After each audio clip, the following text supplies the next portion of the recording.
feral friends and fellow nature nerds. I hope you all had a happy Thanksgiving here if you're living in the United States. I'm your host, Tim the Nature Nerd O'Hara. So, a couple things I want to talk about today. The first one is a bird that I saw, and I actually meant to mention it in the last Dirt Dispatch, and I forgot. And that is a Clark's Nutcracker. This is a really cool bird, and it was the first time I'd actually seen it. So, Clark's Nutcrackers live out here in the West. They live in the mountains, in the pine forest. They're a corvid, so they're related to things like crows and blue jays and magpies. And in fact, they kind of look like a magpie, but they're a little bit smaller, and they're gray where a magpie is black and black where a magpie is white. And in fact, when I first saw it, I thought I was looking at a magpie, like a leucistic magpie or a light morph magpie. I didn't even know if those existed, but that's what I thought I was looking at until I looked it up, and it was a Clark's Nutcracker. So these are birds that are omnivores, but they subsist primarily on pine nuts. And what they do is they collect them and they bury them in the summer and they retrieve them in the winter. So they're kind of like squirrels in that respect. They're caching food for the winter all summer long. And they have incredible long-term memories. They have great spatial memory. So they'll create a cache, they'll bury on average 3 to 4 seeds at a time. And throughout the season, they can cache up to 98,000 seeds. Now, like squirrels, they will cache way more than they can possibly need to get through the winter. And that's an insurance policy. If you only cache what you need and then you lose some, well, then you're in trouble. So just like squirrels, they'll cache way more than they need. And that way, if they lose some to other animals like squirrels or other corvids, or some of them go bad, or they just can't get to some of them. Maybe it gets too icy or something like that. Then they can still get through the season. Now, any of that surplus that they don't come back to then have a chance to germinate. And so they create new trees, and it actually perpetuates their own habitat. So it's kind of a common myth, even with squirrels, that they forget where they buried some, and those are the ones that grow into new trees, but they don't forget. Studies have shown that Clark's Nutcrackers can actually locate caches up to 9 months later, and even when they're buried under a meter or 3 feet of snow. So that's pretty amazing. So like their other corvids, like ravens and crows and magpies and blue jays, these are not sweetly singing birds. Here's what they sound like. So they get your attention out in the woods. Okay, the other thing I want to talk about is coyotes. I know I talk about coyotes a lot, but they're one of my favorite topics. And like I always say, I don't always fight with strangers on the internet, but when I do, it's usually about coyotes. So the claim this week that I saw was that coyotes were intentionally introduced into Graceland Cemetery in Chicago in order to reduce raccoon populations. Now, I've seen this claim made about coyotes for other species. I've seen it made for Virginia and for Michigan, that they were introduced intentionally in order to reduce deer populations.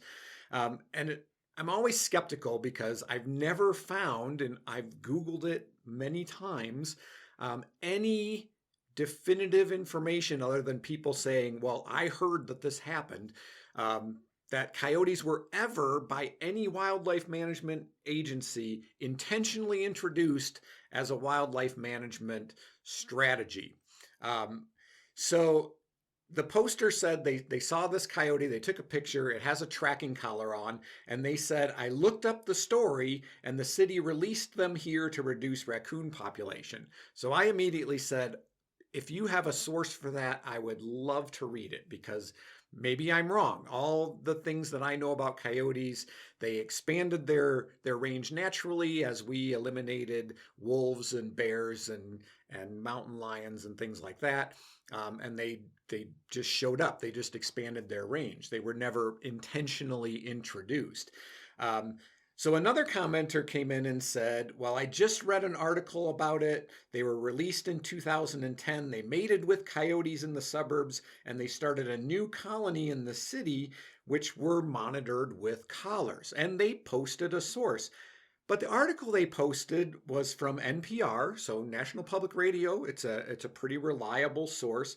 Was talking about something I've talked about, the Urban Coyote Research Project, which catches, collars, and releases coyotes and monitors them as part of a study. So they're studying those urban coyotes, but they're not bringing in new coyotes. They're capturing the coyotes that are already there, and they're collaring them and releasing them. So maybe there's a confusion there about when they say they're releasing them, they're not introducing them. They're not bringing in new ones. They're just catching and releasing. So they're catching the coyotes that are already there.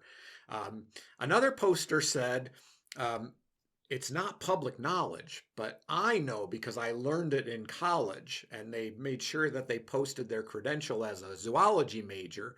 And they said that they were talking specifically about feral cats, that cities were introducing coyotes in order to decimate, or they basically said a coyote pack can decimate a feral cat colony in a matter of months, and then they'll move on.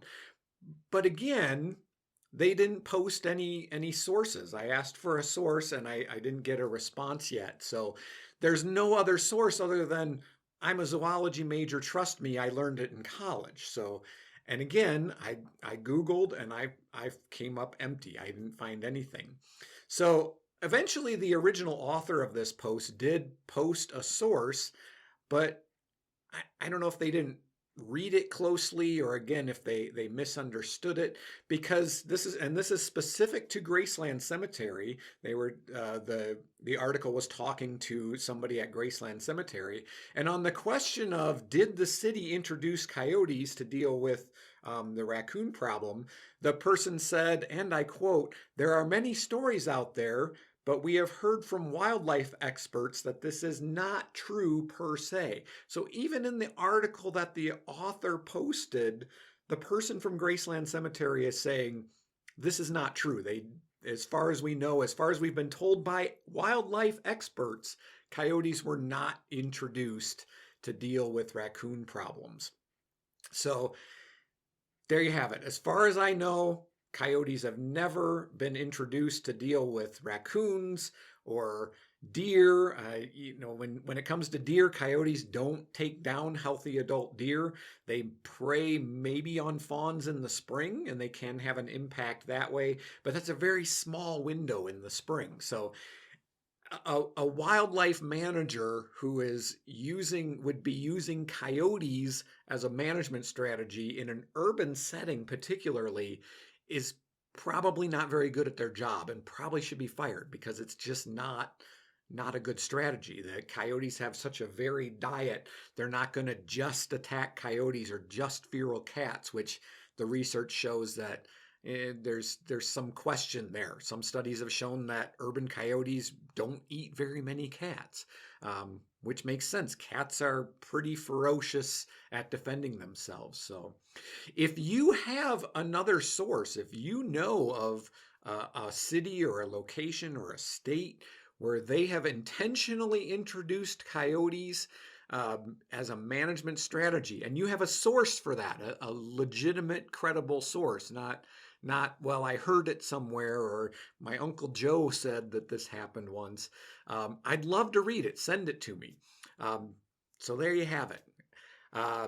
If you want to support the podcast, please consider becoming a patron. You can do that by going to patreon.com/dispatches from the forest.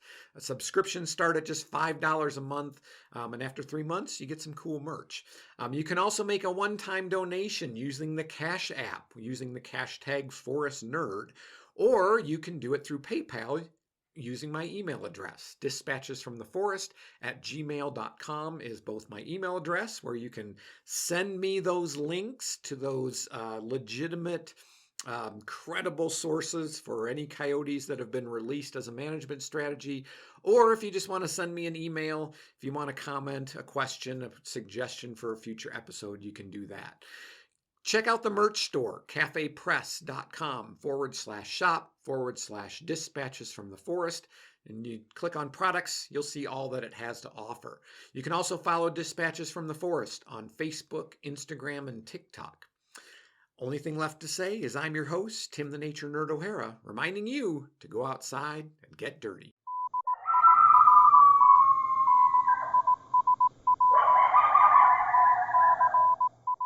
Dirt Dispatches is a production of Dispatches from the Forest and may not be used or rebroadcast whole or in part without express written permission.